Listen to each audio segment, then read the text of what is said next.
सर्व मंगल मांगल्ये शिवे सर्वार्थ साधिके शरण्ये त्र्यंबके गौरी नारायणी नमोस्तुते। श्री स्वामी समर्थ। आपल्या यूट्यूब चॅनेलवरती तुमच्या सर्वांचं मी खूप मनापासून स्वागत करते। आजच्या व्हिडिओमध्ये मी तुम्हाला मार्गशीर्ष गुरुवारची पूजा अतिशय साध्या आणि सोप्या पद्धतीने कशी करायची हे दाखवणार आहे।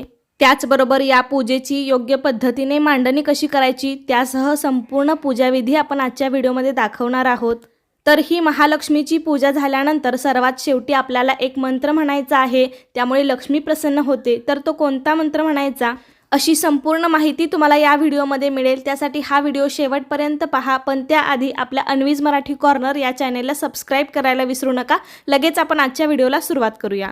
मार्गशीर्ष महिन्यामधील गुरुवारचं हे लक्ष्मी व्रत आपल्या घरामध्ये सुख शांती समाधान ऐश्वर्य मिळवण्यासाठी, त्याचबरोबर लक्ष्मीची कृपा आपल्या घरावर सदैव राहण्यासाठी हे व्रत केलं जातं।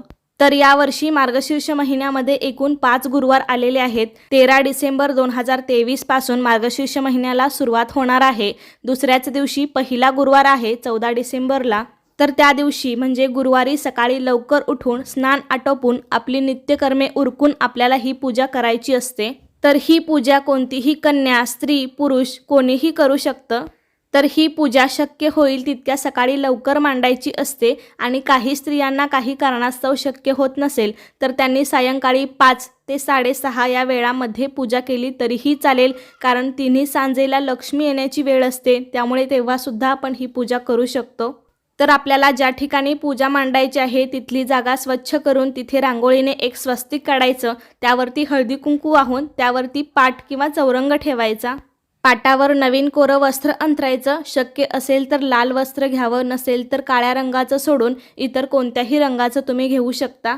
कोणतीही पूजा मांडताना आपण खाली देवी देवतांना तांदळाचं आसन देत असतो अक्षतांचं। तर एका प्लेटमध्ये थोडेसे तांदूळ घेऊन त्यामध्ये हळदी कुंकू टाकून मी अशा अक्षता तयार करून घेतल्या आहेत।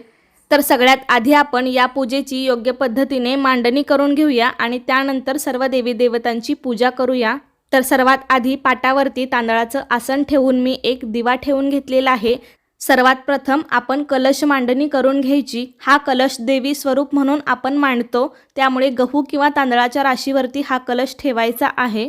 तुम्ही तांदळाने पाटावरती स्वस्तिक किंवा अष्टदल कमळ काढून सुद्धा त्यावरती हा कलश ठेवू शकता। मी एका प्लेटमध्ये तांदूळ घेऊन त्यावरती हळदी कुंकू वाहून हा कलश ठेवलेला आहे। असं केल्याने पूजा उचलताना सुद्धा ते आपल्याला सोपं जातं। कलशावरती हळदी कुंकवाने स्वस्तिक आणि 5 नाम देखील ओढून घेतलेले आहेत। कलश हा 80% पाण्याने भरून घेतलेला आहे। त्या कलशामध्ये हळदी कुंकू अक्षता 1 रुपयाचं नाणं सुपारी आणि 1 फूल टाकायचं आहे। तर पाटावरती एका बाजूला मी अशी कलशाची स्थापना करून घेतलेली आहे। त्याचबरोबर एका नारळाला मी असा देवीचा मुखवटा बांधून घेतलेला आहे। हा मुखवटा तुम्हाला बाजारामध्ये सहज मिळेल। तुम्हाला नसेल आवडत किंवा तुमच्याकडे नाही तर तुम्ही नाही लावला तरी सुद्धा चालेल। आता हल्ली अशा प्रकारचं वस्त्र किंवा देवीचा मुखवटा बाजारामध्ये सहज मिळून जातं। हा फक्त सजावटीचा भाग आहे। तुमच्याकडे नसेल तर तुम्ही नाही यातलं काही लावलं तरी सुद्धा चालेल, कारण हे लावायलाच पाहिजे असं काहीही नाही। असं सजवल्याने फक्त पूजेची सुंदरता वाढते आणि आपल्याला सुद्धा खूप छान प्रसन्न वाटतं। आपली एक हौस असते, त्यामुळे आपण हे सर्व करत असतो। किंवा तुम्ही फक्त साधा जरी कलश मांडला आणि नारळाला सुद्धा हळदी कुंकू किंवा नागडोळे मिळतात ते जरी लावले तरी पुरेसं आहे। त्या कलशामध्ये मी 5 प्रकारच्या झाडांच्या डहाळ्या लावलेल्या आहेत पानांच्या। तुमच्याकडे 5 प्रकारच्या झाडांची पानं असतील तरी ती अवश्य लावा, नसेल तर मग फक्त आंब्याची किंवा विड्याची पाने लावले तरी सुद्धा चालतात। त्याचबरोबर देवीला मी असं छान वस्त्र घालून घेतलेलं आहे। देवीचा मुखवटा मी नारळाला बांधलेला आहे। देवीला छान छान असे दागिने घातलेले आहेत। अशा प्रकारे कलशाला सजवण्यासाठी तुमच्याकडे जे काही साहित्य असेल त्याने तुम्ही कलश सजवू शकता। त्यानंतर मुखवट्यावरती मी असा हार सुद्धा ठेवून घेतलेला आहे। तुम्ही गजरे किंवा फुलांची वेणी मिळते ती सुद्धा ठेवू शकता। अशा प्रकारे आपली कलश मांडणी झालेली आहे। कलशाच्याच बाजूला आपल्याला लक्ष्मीची स्थापना करायची असते। तर बाजूला थोड्या अक्षता ठेवून मी श्री महालक्ष्मीचा फोटो त्यावरती ठेवलेला आहे। तुमच्याकडे फोटो असेल तर तो ठेवा किंवा मूर्ती असेल तरी ती सुद्धा ठेवली तरी पण चालेल। लक्ष्मीच्या फोटो किंवा मूर्तीसमोर आपल्याला जोड पानाचा विडा ठेवायचा आहे। त्यावरती खारीक खोबरं हळकुंड बदाम सुपारी असं 5 साहित्य ठेवायचं आहे। त्याच्याच बाजूला मी 2 अशी जोड विड्याची पाने देखील ठेवलेली आहेत। त्यावरती अक्षता ठेवून घ्यायच्या। त्यातील एका पानावरती आपण गणपतीची स्थापना करणार आहोत, पण स्थापना करण्यापूर्वी आपण गणपती बाप्पाला अभिषेक करायचा आहे।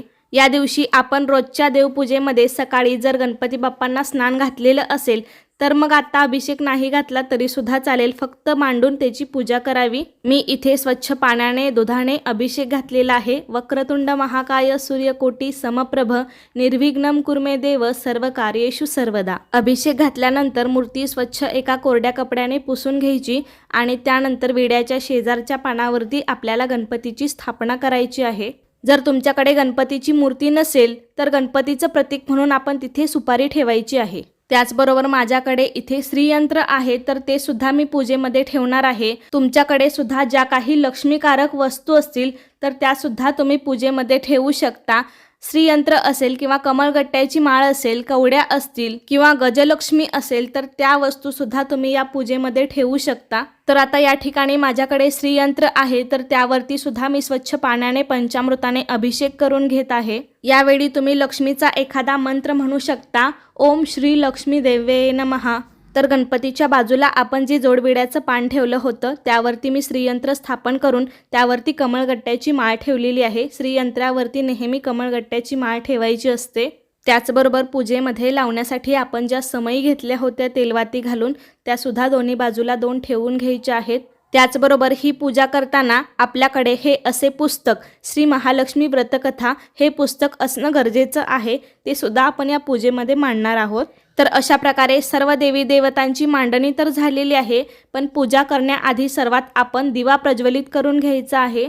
कोणतीही पूजा अग्नीच्या साक्षीने करायची असते असा नियम आहे, त्यामुळे दिवा लावून दिव्याची पूजा करायची। हळदी कुंकू अक्षता फूल वाहायचं, अगरबत्ती ओवाळून दिव्याला नमस्कार करायचा। दिव्याची पूजा झाल्यानंतर विघ्नहर्ता बाप्पाची पूजा आधी करायची असते, तर आपण गणपतीची पूजा करून घेऊया। गणपतीला हळदी कुंकू अक्षता, शक्य असेल तर लाल रंगाचं फूल वाहायचं, धूप दीप ओवाळून गणपती बाप्पांना आपण गुळ खोबऱ्याचा नैवेद्य ठेवायचा आहे। यावर्षी एकूण 5 गुरुवार आलेले आहेत, तर प्रत्येक गुरुवारी आपल्याला अशीच पूजा मांडणी करायची आहे आणि ही पूजा दुसऱ्या दिवशी म्हणजे शुक्रवारी सकाळी उचलायची आहे। माता लक्ष्मीच्या फोटोसमोर आपण जो विडा ठेवला होता तर त्या विड्याची देखील पूजा करून घ्यायची। हळदी कुंकू अक्षता फूल वाहायचं। त्यानंतर देवी स्वरूप आपण जो कलश मांडलेला आहे तर कलशाची देखील हळदी कुंकू अक्षता फुलं वाहून पूजा करून घ्यायची। धूप दीप ओवाळायचं। लक्षात ठेवा, आपल्याकडे जर ही पूजा करताना एखादं साहित्य उपलब्ध नसेल तरी सुद्धा चालेल, कारण शेवटी भाव महत्त्वाचा असतो। फक्त ही पूजा मनोभावे करावी, ती देवीपर्यंत नक्कीच पोहोचते। कलशाची पूजा झाल्यानंतर महालक्ष्मीची सुद्धा पूजा करून घ्यायची। लक्ष्मीला हळदी कुंकू अक्षता वाहायच्या, शक्य असेल तर लाल रंगाचं फूल वाहायचं। कमळाचं किंवा लाल रंगाचं फूल महालक्ष्मीला अतिप्रिय आहे। धूप दीपांनी ओवाळायचं। त्यानंतर आपण जे श्रीयंत्र ठेवलं होतं त्याची देखील आपण अशाच पद्धतीने पूजा करून घेणार आहोत। या दिवशी दिवसभर उपवास करायचा असतो आणि संध्याकाळी देवीला नैवेद्य दाखवून मग आपण तो उपवास सोडायचा असतो। देवीला नैवेद्य दाखवल्यानंतर आपण गाईला सुद्धा नैवेद्य द्यायचा आहे, ज्याला गोग्रास म्हटलं जातं। तर गाईला सुद्धा आपण घास म्हणजे नैवेद्य आपण गाईसाठी सुद्धा काढणार आहोत। सायंकाळी गाईची सुद्धा पूजा करून तिला सुद्धा नैवेद्य द्यावा असं त्या पुस्तकात सांगितलेलं आहे। आपण पूजेमध्ये जे व्रतकथेचं पुस्तक ठेवलेलं आहे तर त्याची देखील पूजा करून घ्यायची। त्यावरती जो महालक्ष्मीचा फोटो आहे तर त्या फोटोवरती सुद्धा हळदी कुंकू अक्षता फूल वाहून ओवाळून घ्यायचं। त्यानंतर पूजेमध्ये घंटा ठेवून त्या घंटेची सुद्धा आपल्याला हळदी कुंकू अक्षता फूल वाहून पूजा करायची असते। ही पूजा करताना आपण अगदी शांत चित्ताने एकाग्र मनाने ही पूजा करायची असते। आपल्याकडे असेल त्या साहित्यामध्ये अगदी मनोभावे पूजा केली तर या व्रताचं फळ आपल्याला नक्कीच मिळेल। तर या ठिकाणी आपण सर्व देवी देवतांची पूजा करून घेतली। ज्या समयी मी घेतल्या होत्या त्या सुद्धा दोन्ही बाजूला 2 ठेवून मी प्रज्वलित करून घेतल्या। मी सर्वात शेवटी समया लावते, कारण पूजा करताना आपला हात लागण्याची शक्यता असते, त्यामुळे समई पडू शकते, त्यातील तेल सांडू शकतं, त्यामुळे शेवटी समया लावल्या, आधी दिवा लावला होता। त्यानंतर नैवेद्यासाठी आपण या ठिकाणी 5 प्रकारची फळं किंवा कोणत्याही एकाच प्रकारची 5 फळं, तर इथे मी 5 केळी ठेवलेली आहेत, असं तुम्ही घेऊ शकता। पूजेमध्ये फळं ठेवताना त्याला कायम देठ असावं, अशी फळं पूजेसाठी योग्य मानली जातात। देठासह किंवा पानासह अशी फळं पूजेमध्ये ठेवायची असतात. तर तुम्ही पाहू शकता इथे मी 5 केळी घेतली आहेत, पण ती देठासकट आहेत. जर तुम्ही पेरू किंवा सीताफळ घेणार असाल तर ते देठासह आणि पानासह असावं याची काळजी घ्यावी. त्याचबरोबर नैवेद्यासाठी मी इथे दूध साखर सुद्धा ठेवलेलं आहे. माता लक्ष्मीला दूध साखर किंवा खीर अतिशय प्रिय आहे, त्यामुळे तुम्ही दूध साखर किंवा खिरीचा नैवेद्य नक्कीच दाखवा. तसेच तुम्ही खडी साखर सुद्धा ठेवू शकता. त्याचबरोबर एखाद्या छोट्याशा ग्लासामध्ये किंवा अशा तांब्यामध्ये तुम्हाला थोडंसं पाणी सुद्धा ठेवायचं आहे. आणि जे काही आपण नैवेद्यासाठी ठेवलेलं आहे तर त्याचा नैवेद्य आपण लक्ष्मी देवीला दाखवून घ्यायचा आहे. नैवेद्यम समर्पयामी. सर्व पूजा झाल्यावरती आपण जे पुस्तक ठेवलेलं होतं श्री महालक्ष्मी व्रतकथा, तर यातील कथा तुम्हाला वाचायची आहे. तुम्हाला काही जणांना वाचता येत नसेल तर त्यांनी फक्त ऐकली तरी सुद्धा चालेल, मोबाईलवरती सहज अवेलेबल असते. या पुस्तकामध्ये सर्व काही दिलेलं आहे. वरती महालक्ष्मीचा मंत्र सुद्धा दिलेला आहे. 2-4 मंत्र आहेत त्या पानावरती, तुम्ही ते सुद्धा म्हणू शकता. व्रताचे नियम आहेत, मांडणी आहे, व्रतकथा आहे. तर ही कथा वाचल्यानंतर आपण देवीची आरती करायची असते आणि मग घरातील सर्वांना प्रसाद द्यायचा असतो. कथा वाचून झाल्यानंतर आरती करायची आहे. पुस्तकाच्या सर्वात शेवटच्या पानावरती आपल्याला लक्ष्मीची आरती दिलेली आहे, ती पाहून तुम्ही म्हणू शकता किंवा मोबाईलवरती सुद्धा सर्च केल्यानंतर लगेच मिळून जाईल. जय देवी जय महालक्ष्मी, वससी व्यापक रूपे तू स्थूल सूक्ष्मी. जय देवी. ही आरती आहे ती तुम्हाला संपूर्ण म्हणायची आहे. त्यानंतर सर्वात शेवटी लक्ष्मी देवीला प्रसन्न करण्यासाठी आपण एक मंत्र म्हणायचा आहे. कोणत्याही प्रकारच्या श्री महालक्ष्मीच्या पूजेनंतर आपण हा मंत्र म्हणू शकता. विष्णूशिवाय लक्ष्मी अपूर्ण आहे असे म्हणतात, त्यामुळे लक्ष्मीच्या कोणत्याही पूजेनंतर भगवान विष्णूंची पूजा करणे हे अनिवार्य आहे, कारण त्यांच्याशिवाय लक्ष्मी देवी प्रसन्न होत नाही. त्यामुळे ही संपूर्ण पूजा झाल्यानंतर आपल्याला विष्णूंचा ओम नमो भगवते वासुदेवाय नमः हा मंत्र 11 वेळा म्हणायचा आहे. त्यामुळे लक्ष्मी देखील प्रसन्न होते. सर्वात शेवटी मनोभावे नमस्कार करायचा आहे. आपल्या ज्या काही इच्छा असतील त्या लक्ष्मीसमोर व्यक्त करायच्या आहेत.